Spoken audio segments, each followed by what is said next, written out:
Hello everyone, welcome back to the channel. Today, we're diving into one of the most forgotten yet fascinating stories in Indian history. This is the incredible story of Phulaguri Dhawa, a farmer uprising that took place in Assam, India in 1861. But before we begin, we first need to understand how the British came to India and changed the course of history forever. Who were the British? Why did they travel thousands of miles from Europe to India? How did a trading company become powerful enough to rule millions of people? And why did ordinary farmers in a small village decide to stand up against one of the world's greatest empires? This is a story filled with courage, sacrifice, injustice, and the fight for freedom. So sit back, relax, and join me as we uncover the complete story of Phulaguri Dhawa, from the very beginning to the very end. Before we understand the Phulaguri uprising, we first need to understand the country where it happened, India. India is located in South Asia and is one of the largest and most diverse countries in the world. It is home to thousands of years of history, hundreds of cultures, and many different languages and traditions. Today, India is the world's largest democracy, with a population of over 1 billion people. But more than 200 years ago, India was very different. It was not one united nation. Instead, the land was divided into many kingdoms, each ruled by its own king, with its own army and laws. These kingdoms often fought among themselves, making India vulnerable to powerful foreign powers. One of those powers was the British Empire.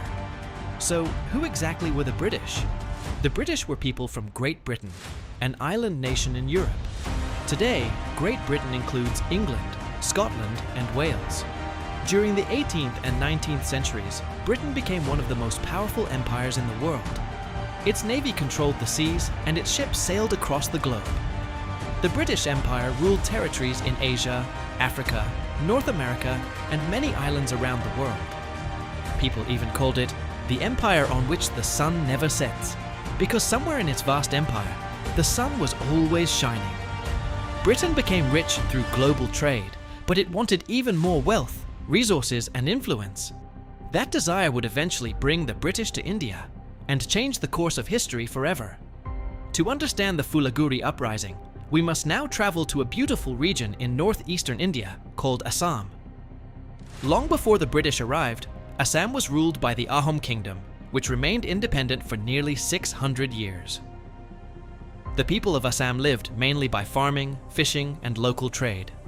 The land was rich, peaceful, and blessed with fertile soil and mighty rivers. But in the early 1800s, the Ahom kingdom became weak because of internal conflicts and repeated invasions by the Burmese Empire. Seeing an opportunity, the British East India Company fought the First Anglo-Burmese War. After their victory, both sides signed the Treaty of Yandabo in 1826. Under this treaty, Burma gave up its claim over Assam, and the British East India Company took control of the region. At first, many people believed British rule would bring peace and stability, but that hope did not last for long. The British introduced new taxes, strict laws, and economic policies that placed a heavy burden on ordinary farmers. These growing hardships would eventually lead to one of the most important peasant uprisings in Assam's history, Phulaguri Dhawa. After taking control of Assam, the British administration began changing the way the region was governed. Their main goal was not to improve the lives of the local people. Their goal was to collect more revenue and strengthen British control over the region. New taxes were introduced, and local communities were expected to follow laws that had never existed before. For generations, the people of Assam had lived by farming. Rice was their main crop, but many families also grew betel nut and betel leaves, which were an important part of Assamese culture, daily life, and local trade. Betel nut and betel leaves were not luxury items. They were used in family gatherings, religious ceremonies, festivals, and almost every social occasion. But the British saw these products differently. To them, they were another opportunity to collect money. The colonial government imposed taxes on betel nut and betel leaves, making life much harder for ordinary farmers. For wealthy landowners, these taxes were an inconvenience. But for poor farming families, they meant hunger, debt, and uncertainty. Many people struggled to earn enough money to support their families. As the months passed, frustration spread from village to village. Farmers gathered together to discuss their problems. They believed these taxes were unfair and that the British government was ignoring the suffering of ordinary people. Village elders, local leaders, and farmers agreed that something had to be done. They decided to organize a peaceful public meeting where they could present their demands to the British authorities. Their request was simple: remove the unfair taxes, listen to the voices of the people, allow farmers to live with dignity. No one planned a rebellion. No one came with the intention of fighting. They came with hope.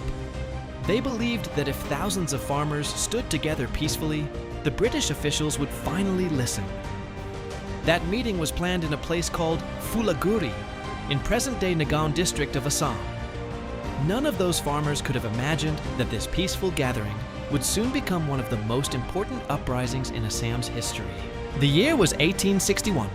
On the day of the meeting, farmers began arriving in Phulaguri from nearby villages. Some had walked for hours under the hot sun. Others traveled with their friends, neighbors, and family members. They carried food and water for the journey, expecting a long but peaceful meeting. There were no large armies. There were no modern weapons. These were ordinary farmers whose only wish was to protect their livelihoods and provide a better future for their families. As more people arrived, the open ground at Phulaguri filled with hundreds and eventually thousands of farmers. Village elders spoke to the crowd. They reminded everyone to remain peaceful and respectful. Their goal was not to fight. Their goal was to make the British government understand the suffering of the people. Many farmers believed that once the British officials heard their complaints, they would realize their mistake and remove the unfair taxes. For a brief moment, there was hope, but that hope did not last. When British officials learned about the large gathering, they became alarmed. Instead of seeing it as a peaceful public meeting, they feared it might become a rebellion. A group of British officers soon arrived at Phulaguri. Without listening to the farmers' concerns, they ordered the crowd to leave immediately.